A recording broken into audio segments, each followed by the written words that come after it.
ప్రియులారా, బాగున్నారా? దేవుని వాక్యాన్ని క్రమంగా చదువుతున్నారా? ప్రార్థించుతున్నారా? నేటి ధ్యాన వాక్యము లూకాసు వార్త 19వ అధ్యాయము 46వ వచనం. నా మందిరము ప్రార్థనా మందిరము అని వ్రాయబడి ఉన్నది. ఈ దినం ఒక ప్రత్యేకమైనటువంటి దినం, విశేషమైనటువంటి పర్వదినం.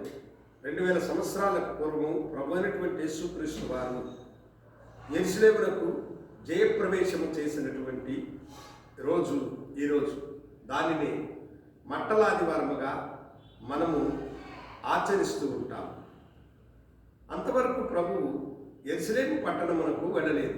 ఆయన ఎందుకు వెళ్ళలేదంటే, ఆయన శిలువ మరణమునకు అప్పగించడానికి ముందుగా ఆయన వెళ్ళినట్లయితే ఆయనను వారు రాళ్లతో కొట్టి చంపాలని దురాలోచన కలిగి ఉన్నారు. అందుకని ఆ మహాశ్రమ దినము రావడానికి ముందు వరకు ప్రభువు యెరూషలేములో ప్రవేశించలేదు. యెరూషలేములో ప్రవేశించేటువంటి రోజు వచ్చినది కనుక ఆయన తన శిష్యులను పిలిచి, మీరు కనిపించే గ్రామములకు వెళ్ళండి, అక్కడ మీకు ఒక గాడిద కనిపిస్తుంది. ఆ గాడిదను ఎవరు ఎప్పుడు దాని మీద ఎక్కలేదు, దాన్ని విప్పి నా యొద్దకు తోలుకొని రండి అని చెప్పారు. వారు దానిని తోలుకొని రాగా ఆయన దాని మీదకి ఎక్కారు.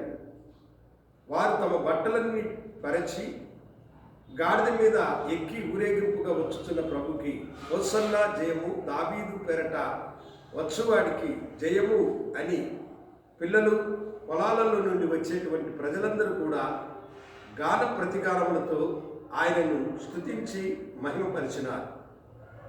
ప్రభువు జయప్రవేశముతో ఆయన దేవాలయములకు వెళ్ళినారు.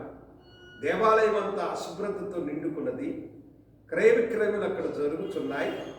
పావురాములను అమ్మేటువంటి వారు, అలాగనే రోకలను అన్యాయముగా విక్రయించు వారందరూ ప్రభుకి కనిపించారు.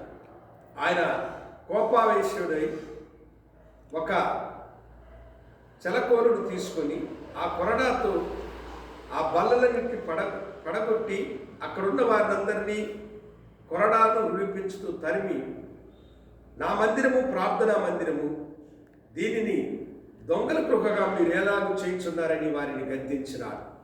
ప్రభువు దేవాలయం శుద్ధీకరించినాడు. ఆయన మందిరము ప్రార్థనా మందిరము, అది అశుభ్రతగా ఉండకూడదు. ప్రభు మనలను ప్రేమించి తన ప్రాణమును మన కొరకు పెట్టినందున మనం ఆయన దేవాలయముగా మారినాం. మనలో ప్రభు నివసించుచున్నాడు. ఆయన నివాసం ఉన్నటువంటి దేవాలయమబడిన మన శరీరమును మనము అశుభ్రతపరచకూడదు. పాపపు మరకలు మన శరీరానికి అంటుకోకూడదు. మన హృదయములు పాపపు మరకలు అంటుకొని ఉండకూడదు.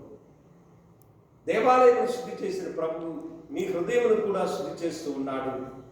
ఎందుకంటే నీ హృదయమే ఆయన ఆలయము. ఆయన ఆలయము సకల జనులకు ప్రార్థన మందిరం. ఆ మందిరము పవిత్రమైనదిగా, పరిశుద్ధమైనదిగా ఉండాలని దేవుడు ఆజ్ఞాపించుచున్నాడు. ఒకవేళ ఏదైనా పాపపు మరక అంటుకొని ఉంటే, ప్రభువా నా హృదయమును శుద్ధిపరచమని ప్రభువుని అడగండి. కల్వరి రక్తము చేత మీ హృదయమును ఆయన శుద్ధి చేయునుగాక. ప్రార్థించుకుందాం. గరుడా, నీ మందిరము సకల జనులకు ప్రార్థనా మందిరం. ఆ దివ్య మందిరమైన మా దేహమును కూడా మేము పవిత్రపరుచుకునే భాగ్యము దయచేయమని యేసు నామమున అడిగిపెట్టుకుంటున్నాము తండ్రి. ఆమేన్. శుభోదయం.